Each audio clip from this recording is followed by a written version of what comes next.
Hello friends, स्वागत है आप सभी का आपके अपने परिवार झारखंड स्टडी 99 पर। फ्रेंड्स, आज की इस सेशन में देखेंगे हम लोग टॉप 40 क्वेश्चंस जो फ्रेंड्स आपके उत्पाद पुलिस में जो आपके सामान्य अध्ययन का सेशन रहेगा 40 क्वेश्चंस का, उसी के तौर पर फ्रेंड्स आज की इस सेशन हम लोग वन लाइनर क्वेश्चंस को कवर करेंगे। जो फ्रेंड्स ये सेशन आपके लिए उत्पाद पुलिस का बेहद इंपॉर्टेंट होने वाली है। फ्रेंड्स, आपको झारखंड की अगर वर्दी चाहिए तो ये क्लास आपके लिए बेहद इंपॉर्टेंट हो रही है, जो फ्रेंड्स आपके जीके जीएस को कवर करेंगे। इसमें फ्रेंड्स जियोग्राफी, पॉलिटी, उसके बाद हिस्ट्री सेशन को कवर करेंगे फ्रेंड्स, और साथ में साइंस के भी कुछ क्वेश्चन रहेंगे। तो चलिए फ्रेंड्स, आज के आपके लिए इंपॉर्टेंट सेशन शुरू करते हैं फर्स्ट क्वेश्चन से। फर्स्ट क्वेश्चन हो जाएंगे हमारे, एल्यूमिनियम के समान दिखाई देने वाला उपधातु कौन है। यानी कि फ्रेंड्स आपके जो पीरियोडिक टेबल में एल्यूमिनियम धातु है उसी के समान दिखाई देने वाला उपधातु कौन सा है। यहाँ उपधातु के सवाल पूछे गए फ्रेंड्स, तो ध्यान रखिएगा सिलिकॉन। यानी कि फ्रेंड्स आपके आंसर हो जाएंगे सिलिकॉन। जो एल्यूमिनियम के समान दिखाई देने वाला उपधातु है सिलिकॉन उपधातु। सिलिकॉन और ऑक्सीजन के संयुक्त रूप को क्या कहते हैं, तो सिलिकॉन डाइऑक्साइड। यानी कि फ्रेंड्स आपके SI को प्लस ऑक्सीजन के साथ अगर रिएक्शन करेंगे फ्रेंड्स तो आपके क्या बन जाएंगे, सिलिकॉन डाइऑक्साइड। यानी उत्पाद के रूप में हमें क्या प्राप्त हो जाएंगे, SiO2 हमें प्राप्त हो जाएंगे।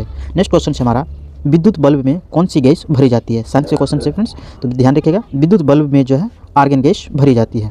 नेक्स्ट क्वेश्चन से हमारा, हवाई जहाज तथा रेल डिब्बे के पुर्जे बनाने में, ध्यान रखिएगा फ्रेंड्स हवाई जहाज और रेल डिब्बे के पुर्जे बनाने में, यानी जो बहुत स्ट्रॉन्ग लोहे होते हैं उसके निर्माण करने में किस मिश्र धातु का प्रयोग किया जाता है। तो ध्यान रखिएगा एल्यूमिनियम धातु का प्रयोग किया जाता है।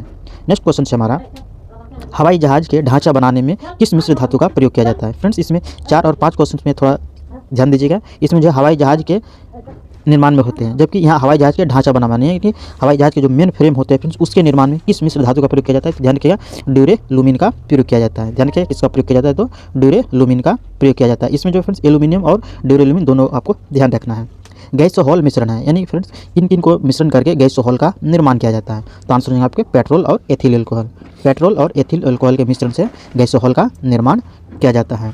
नेक्स्ट क्वेश्चन से हमारा, किस हैलोजन का प्रयोग कीटनाशक एवं दर्द निवारक औषधि के रूप में प्रयोग किया जाता है। फ्रेंड्स इसमें ध्यान दीजिएगा, इसमें हैलोजन पूछे गए हैं। तो यानी आपके पीरियोडिक टेबल में जो वर्ग 17 में जो है आपके हैलोजन ग्रुप है, उनमें से फ्रेंड्स आपके किस धातु का जो प्रयोग है किसके रूप में किया जाता है, यानी किस अधातु का प्रयोग जो है कीटनाशक और दर्द निवारक के रूप में प्रयोग किया जाता है। तो आंसर हो आपके आयोडीन। आपको सवाल में फ्रेंड्स इस तरह भी दिया जा सकता है कि किस अधातु का प्रयोग दर्द निवारक और कीटनाशक के रूप में प्रयोग किया जाता है। तो आंसर हो जाएंगे आपके आयोडीन, जो आपके फ्रेंड्स अधातु तत्व है।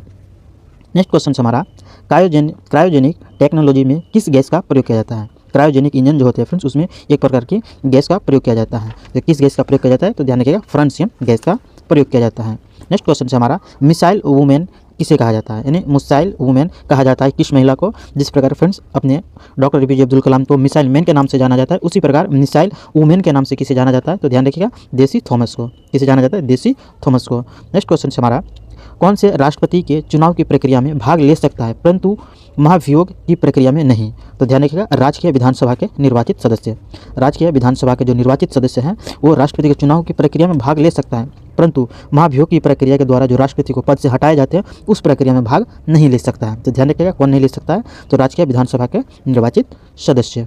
नेक्स्ट क्वेश्चन से हमारा, भारत के राष्ट्रपति के चुनाव में मतदान कौन नहीं कर सकते हैं। पॉलिटी से रिलेटेड फ्रेंड्स ये क्वेश्चन है। ध्यान रखिएगा आज के इस 40 क्वेश्चन के सेशन में आपको सारे सब्जेक्ट को कवर किया गया है, जो आपके हिस्ट्री हो जाएंगे, पॉलिटी हो जाएंगे, जियोग्राफी हो जाएंगे और साइंस हो जाएंगे। यानी फ्रेंड्स आपके 4 जो इंपॉर्टेंट चैप्टर्स बनते हैं, यानी सब्जेक्ट बनते हैं, उसको कवर किया जाएगा।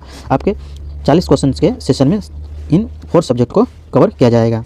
नेक्स्ट क्वेश्चन से हमारा, ध्यान रखिएगा भारत के राष्ट्रपति के चुनाव में मतदान कौन नहीं कर सकते हैं। तो ध्यान रखिएगा राज्यों के राज्यसभा के निर्वाचित सदस्य। यहाँ राज्यों के राज्यसभा के निर्वाचित है, जबकि उसमें विधानसभा के निर्वाचित सदस्य जो राष्ट्रपति के महाभियोग की प्रक्रिया में भाग नहीं ले सकता है।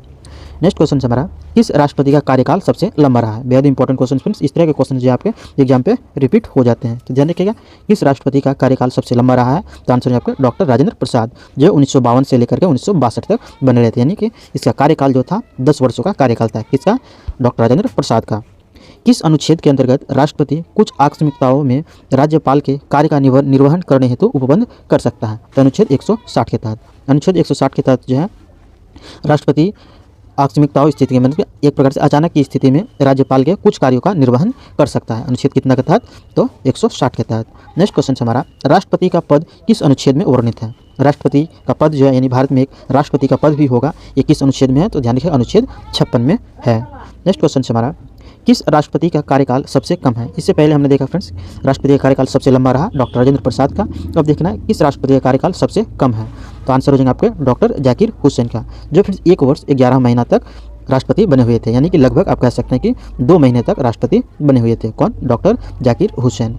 नेक्स्ट है बाल श्रम प्रतिषेध और विनियमन अधिनियम कब पारित किया गया था? बाल श्रम निषेध और विनियमन अधिनियम कब पारित किया गया था? तो ध्यान रखिएगा 1986 ईस्वी में पारित किया गया था। नेक्स्ट क्वेश्चन से हमारा बोडो जनजाति कहाँ निवास करती है? बोडो जनजाति कहाँ निवास करती है? तो आंसर है आपके गारो पहाड़ियों में।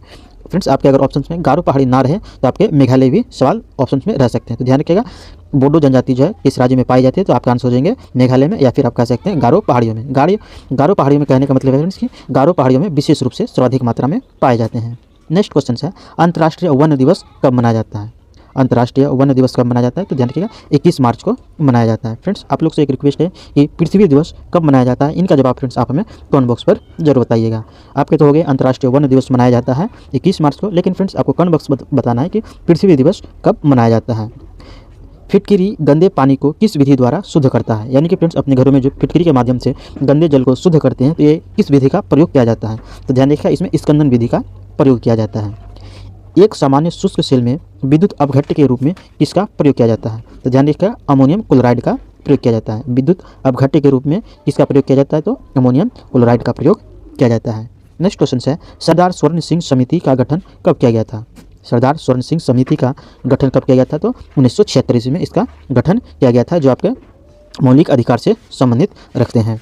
नेक्स्ट क्वेश्चन है जनहित याचिका का जनक किसे माना जाता है? बेहद इंपॉर्टेंट क्वेश्चन फ्रेंड्स, इस तरह के क्वेश्चन जो है एग्जाम पे पूछे जाने की संभावना बनती है। तो ध्यान रखिएगा जनहित याचिका का जनक किसे कहा जाता है? तो प्रफुल्ल चंद्र नटवरलाल भगवती को। प्रफुल्ल चंद्र नटवरलाल भगवती को जो है जनहित याचिका का जनक कहा जाता है। नेक्स्ट क्वेश्चन है किसी भी व्यक्ति को राष्ट्रगान गाने के लिए बाध्य नहीं है, यह सर्वोच्च न्यायालय के किस मामले में कहा गया है? यानी कि फ्रेंड्स आप भारत के नागरिक को किसी भी प्रकार से राष्ट्रगान गाने के लिए बाध्य नहीं है और ना ही आप उसे बाध्य कर सकते हैं, यानी जोर जबरदस्ती आप नहीं कर सकते हैं कि राष्ट्रगान गाना अनिवार्य है। तो ये किस मामले में कहा गया? तो ध्यान रखिएगा विजय इम्यूनल बनाम केरल। विजय इम्यूनल बनाम केरल के नाम से एक मामले पारित किया गया था सुप्रीम कोर्ट में, जिसमें कहा गया है कि आप राष्ट्रगान गाने के लिए बाध्य नहीं कर सकते हैं। नेक्स्ट क्वेश्चन है महिलाओं के सम्मान के लिए कुप्रथाओं का त्याग करना प्रत्येक भारतीयों का एक मौलिक कर्तव्य है, यह किस अनुच्छेद में है? यानी कि फ्रेंड्स प्राचीन समय में जो महिलाओं के प्रति असम्मान और कुप्रथाओं को देखा जाता है, इसका त्याग करना प्रत्येक भारतीय नागरिक का मौलिक कर्तव्य है। यह किस अनुच्छेद में कहा गया है? तो ध्यान रखिएगा अनुच्छेद 51 के क में कहा गया है। कितना में कहा गया है? तो अनुच्छेद 51 के क में कहा गया है। नेक्स्ट क्वेश्चन से हमारा डायमंड हार्बर तथा साल्ट लेक सिटी कहाँ स्थित है? डायमंड हार्बर तथा साल्ट लेक सिटी कहाँ अवस्थित है? तो आंसर हो जाएगा फ्रेंड्स आपके कोलकाता में। कोलकाता में जो है डायमंड हार्बर और साल्ट लेक सिटी अवस्थित है। नेक्स्ट जंगल महल किस क्षेत्र को कहा जाता है? इस तरह के सवाल जो फ्रेंड्स अक्सर छात्र गलत कर देते हैं कि सर्वाधिक जो है जंगल जो है मध्य प्रदेश राज्य में पाए जाते हैं और मध्य प्रदेश राज्य को सही मानते हैं। तो लेकिन ऐसा नहीं है, यहाँ पे है जंगल महल। जंगल महल के नाम से एक महल बना हुआ है, इसी वजह से इसका आंसर पश्चिम बंगाल हो जाता है। तो ध्यान रखिएगा जंगल महल क्षेत्र कहाँ स्थित है? तो पश्चिम बंगाल राज्य में अवस्थित है। नेक्स्ट क्वेश्चन है रासायनिक आपदा के प्रबंधन के लिए कौन से मंत्रालय आते हैं, यानी किस मंत्रालय के अधीन आते हैं? तो आंसर हो जाएगा आपके पर्यावरण मंत्रालय के अधीन आते हैं। नेक्स्ट है भारत के प्रथम कृषि विश्वविद्यालय की स्थापना कहाँ हुई थी? तो इसकी जो भारत की प्रथम कृषि विश्वविद्यालय की स्थापना की गई थी फ्रेंड्स, तो उत्तराखंड में की गई थी। उत्तराखंड में प्रथम कृषि विश्वविद्यालय की स्थापना की गई थी। कहाँ पे? उत्तराखंड में। नेक्स्ट है प्राकृतिक और मानव निर्मित आपदा के प्रबंधन के लिए कौन से मंत्रालय आते हैं? तो आंसर है आपके गृह मंत्रालय। अचानक जो फ्रेंड्स आप देखते हैं किसी इलाकों में बहुत भारी मात्रा में बारिश आने से तबाही मचते हैं या फिर भूकंप आने के माध्यम से जो घटना घटित होती है, इस प्रकार की घटना को मानव निर्मित नहीं बल्कि प्राकृतिक आपदाएं कहते हैं। और इसका प्रबंधन कौन करते हैं? तो गृह मंत्रालय के द्वारा किए जाते हैं। तो ध्यान रखिएगा प्राकृतिक और मानव निर्मित मंत्रालय के प्रबंधन के लिए कौन से मंत्रालय आते हैं? तो गृह मंत्रालय के अंतर्गत आते हैं। नेक्स्ट है आधुनिक खगोल शास्त्र के जनक किसे कहा जाता है? आधुनिक खगोल शास्त्र के जनक किसे कहा जाता है? तो कोपरनिकस को कहा जाता है। नेक्स्ट है कौन सी नदी हिमालय के तीनों क्षेत्र से होकर प्रभावित होती है? तो सतलज नदी। सतलज नदी एक ऐसी नदी है फ्रेंड्स जो आपके हिमालय क्षेत्र के तीनों क्षेत्र से होकर प्रभावित होती है। तो ध्यान रखिएगा सतलज नदी तीनों क्षेत्र हिमालय के तीनों क्षेत्रों से होकर प्रभावित होती है। नेक्स्ट क्वेश्चन है आदर्श गैस की ऊर्जा निर्भर करती है। आदर्श गैस की ऊर्जा किस पर निर्भर करती है? तो मोलों की संख्या पर निर्भर करती है। नेक्स्ट क्वेश्चन है चार्ल्स का नियम किस स्थिति पर लागू होता है? चार्ल्स का नियम साइंस से क्वेश्चन हो जाएंगे फ्रेंड्स, जो मैंने बताया था आपको कि इस सेशंस में आपको पॉलिटी, जियोग्राफी, हिस्ट्री और साइंस के क्वेश्चन को कवर किया जाएगा। तो ये ध्यान रखिएगा, चार्ल्स का नियम जो है किस स्थिति पे लागू होते हैं, तो परम तापमान पर लागू होते हैं। परम तापमान वह तापमान होता है फ्रेंड्स जो किसी भी स्थिति में सबसे न्यूनतम तापमान को दर्शाया जाता है। राष्ट्रीय प्रेस दिवस कब मनाया जाता है? राष्ट्रीय प्रेस दिवस कब मनाया जाता है? तो ध्यान रखिएगा 16 नवंबर को राष्ट्रीय प्रेस दिवस मनाया जाता है। रोटी तथा गर्म गुब्बारे का फूलना यह किस वैज्ञानिक के नियम पर आधारित है? रोटियों को जो आप फूलते हुए देखे हैं फ्रेंड्स, और फिर गर्म गैस के गुब्बारे जो देखे हैं, यह फूलना किस वैज्ञानिक के नियम पर आधारित है? तो चार्ल्स के नियम पर आधारित है। ध्यान रखिएगा, रोटी का फूलना किस वैज्ञानिक के नियम पर आधारित है? तो चार्ल्स के नियम पर आधारित है। नेक्स्ट क्वेश्चन है हमारा, राष्ट्रपति, उपसभापति, अध्यक्ष और उपाध्यक्ष के वेतन एवं भत्ते किस अनुच्छेद में वर्णित है? यानी कि फ्रेंड्स राष्ट्रपति को, उपसभापति को, अध्यक्ष को और उपाध्यक्ष को जो वेतन दिए जाते हैं ये किस अनुच्छेद के अंतर्गत दिए जाते हैं? तो ध्यान रखिएगा अनुच्छेद 97 के अंतर्गत दिए जाते हैं। यानी कि इन सबों के कितना वेतन मिलना चाहिए, नहीं चाहिए, इसका उल्लेख किस में किया गया? अनुच्छेद 97 में किया गया है। नेक्स्ट क्वेश्चन है, भारत का महान्यायवादी किसका विधिक सलाहकार होता है? भारत में जो एक महान्यायवादी का पद होता है फ्रेंड्स, ये किसका सलाहकार होता है विधिक रूप से, यानी कानूनी रूप से? तो ये भारत सरकार का विधिक सलाहकार होता है। नेक्स्ट क्वेश्चन है हमारा, भारतीय संविधान के किस अनुच्छेद के तहत अंतर्राष्ट्रीय समझौते को लागू करने के लिए विधि निर्माण करने की शक्ति रखता है? यानी राष्ट्रपति जो है फ्रेंड्स अंतर्राष्ट्रीय समझौते को लागू करने के लिए एक प्रकार का विधि निर्माण करने की शक्ति रखता है अनुच्छेद 253 के तहत। नेक्स्ट क्वेश्चन है, किस अनुच्छेद के तहत राज्यसभा सभापति और उपसभापति होंगे? यानी कि फ्रेंड्स भारत में जो संसदीय प्रणाली है उसमें राज्यसभा और लोकसभा है, उनमें से जो फ्रेंड्स राज्यसभा का जो प्रमुख होता है वो सभापति होता है और उपसभापति का पद होता है। तो ध्यान रखिएगा, इसका उल्लेख जो किया गया अनुच्छेद कितना में किया गया? तो अनुच्छेद 89 में किया गया। यानी राज्यसभा के सभापति और उपसभापति अनुच्छेद कितना के तहत होंगे? तो 89 के तहत होंगे।